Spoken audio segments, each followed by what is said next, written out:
கிறிஸ்துவுக்குள் பிரியமானவர்களே, கர்த்தராகிய இயேசு கிறிஸ்துவின் நாமத்தினால் உங்கள் அனைவருக்கும் என் அன்பின் வாழ்த்துதலை தெரியப்படுத்துகிறேன். கர்த்தர் இன்று உங்களுக்காக கொடுக்கும் ஆசீர்வாதமான வசனம் மார்க் 9:23 வசனம். விசுவாசிக்கிறவனுக்கு எல்லாம் கூடும். ஹல்லேலூயா. பிரியமானவர்களே, விசுவாசிக்கிறவனுக்கு எல்லாம் ஆகும் என்று வேதம் சொல்லுகிறது. எபிரேயர் 11:6 வசனத்தின்படி, விசுவாசம் இல்லாமல் தேவனுக்கு பிரியமாய் இருப்பது கூடாத காரியம். ஏனென்றால் தேவனிடத்தில் சேருகிறவன் அவர் உண்டென்றும் அவர் தம்மை தேடுகிறவர்களுக்கு பலன் அளிக்கிறார் என்றும் விசுவாசிக்க வேண்டும். ஹல்லேலூயா. பிரியமானவர்களே, இந்த வசனத்தில் நம்ம 3 காரியங்களை அறிந்து கொள்கிறோம். முதலாவது, விசுவாசம் ஒரு மனிதனுக்குள் இருக்கும் பொழுது அவன் தேவனுக்கு பிரியமாய் இருக்கிறான். அது மாத்திரமல்ல, ஒருவன் தேவனை விசுவாசிக்காமல் சில சூழ்நிலைகள் நிமித்தமாக அவிசுவாசமாய் இருக்கும் பொழுது அவன் தேவனுக்கு பிரியமில்லாமல் இருக்கிறான் என்று இதன் மூலம் நம்ம அறிந்து கொள்ளலாம். இரண்டாவது பகுதியை பாருங்க. தேவனிடத்தில் சேருகிறவன் அவர் உண்டென்றும் அவர் தம்மை தேடுகிறவர்களுக்கு, அவர் தம்மை என்றால் கர்த்தரை நாம் தேடும் பொழுது அவர் நிச்சயமாக பலன் அளிக்கிறார் என்று விசுவாசிக்க வேண்டும். அப்ப நம்முடைய ஜெபம் எப்படி இருக்க வேண்டும்? அவர் நிச்சயமாக நமக்கு கொடுப்பார் என்ற விசுவாசத்தோடு நாம் அவரை தேடி ஜெபிக்கிறவர்களாய், அவர் உண்டென்று நாம் விசுவாசிக்கிறவர்களாய் இருக்கும் பொழுது கர்த்தர் நமக்கு பலன் அளிக்கிறார் என்று அறிந்து கொள்கிறோம்.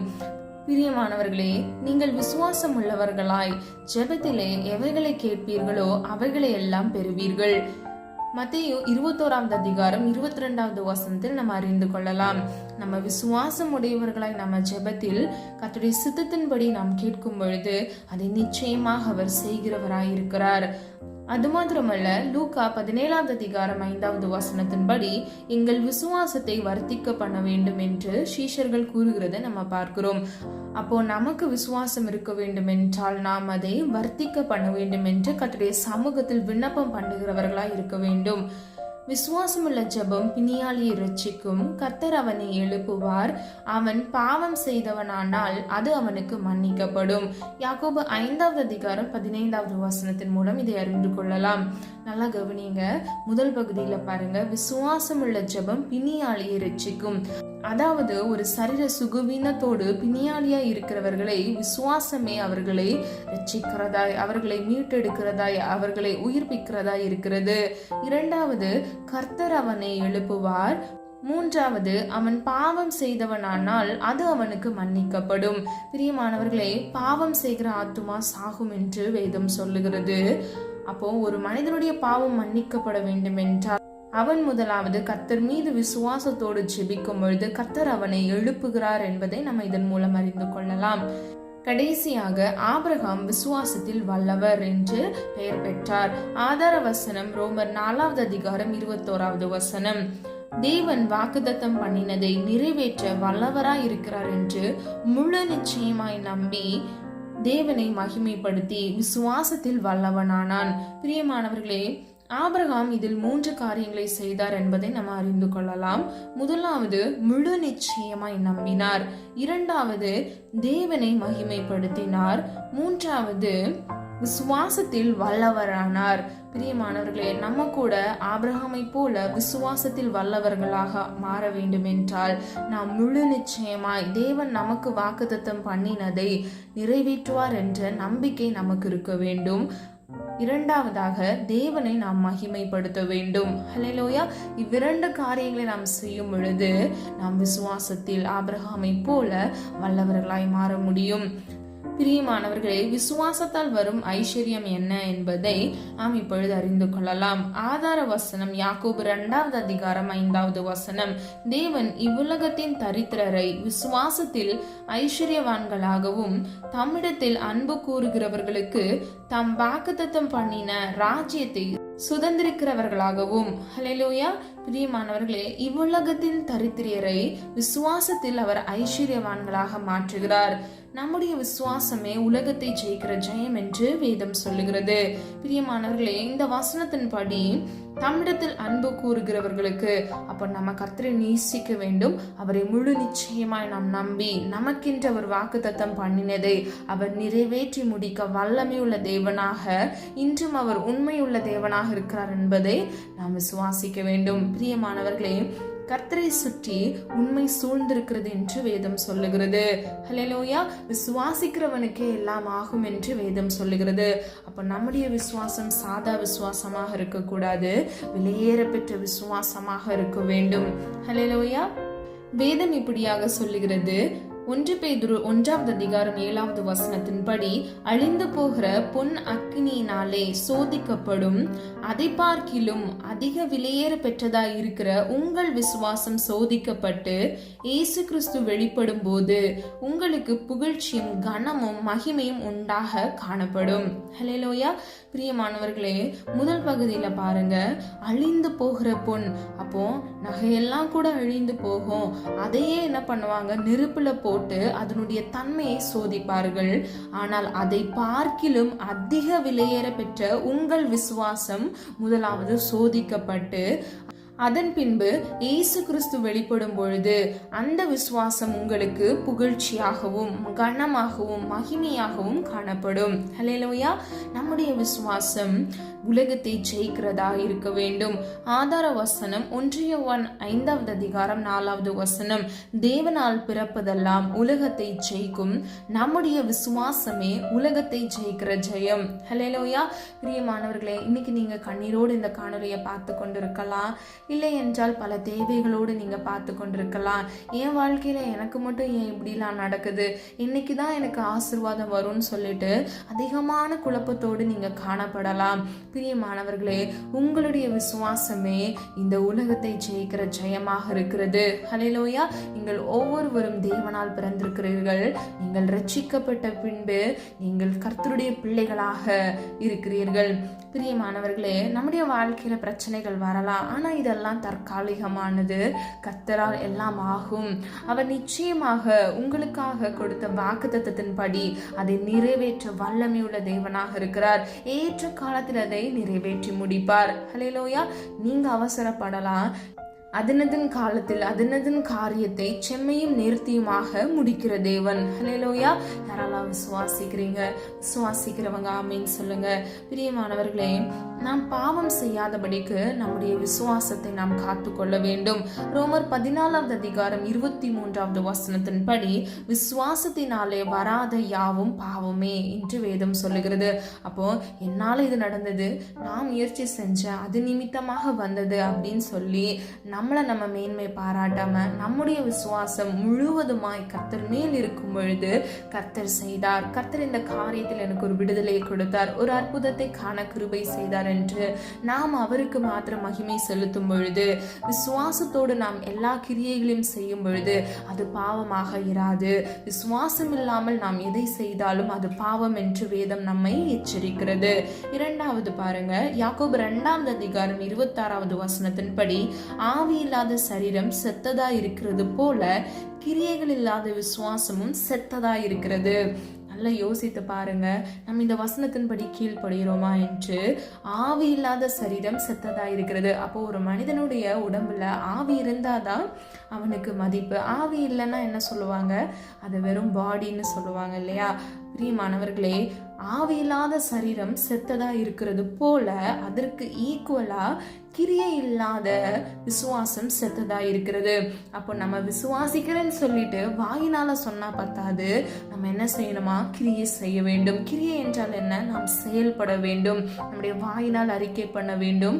நம்முடைய செயல் நிமித்தமாக கர்த்தரை நாம் விசுவாசிக்கிறதை நாம் பிறருக்கு வெளிப்படுத்துகிறவர்களா இருக்க வேண்டும். ஹல்லேலூயா.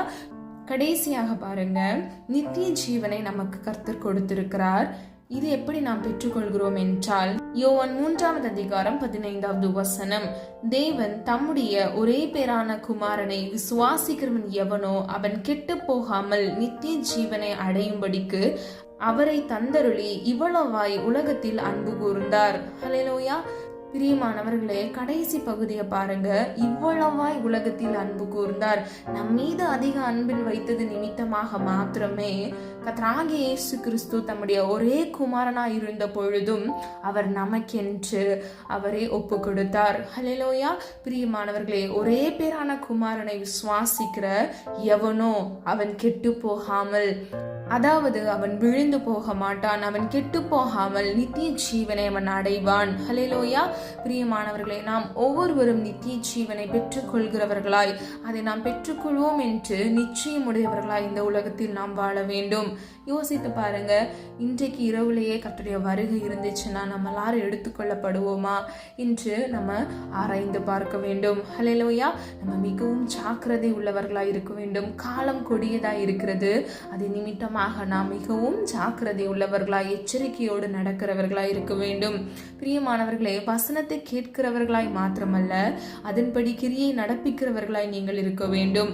யோவான் 5வது அதிகாரம் 24வது வசனத்தின்படி, என் வசனத்தை கேட்டு என்னை அனுப்பினவரை விசுவாசிக்கிறவனுக்கு நித்திய ஜீவன் உண்டு, அவன் ஆக்கினை தீர்ப்புக்குட்படாமல் மரணத்தை விட்டு நீங்கி ஜீவனுக்குட்பட்டிருக்கிறான் என்று மெய்யாகவே மெய்யாகவே உங்களுக்கு சொல்லுகிறேன் என்று கர்த்தராகிய இயேசு கிறிஸ்து சொல்லுகிறார். பிரியமானவர்களே, என் வசனத்தை கேட்டு என்னை அனுப்பினவரை விசுவாசிக்கிறவன்.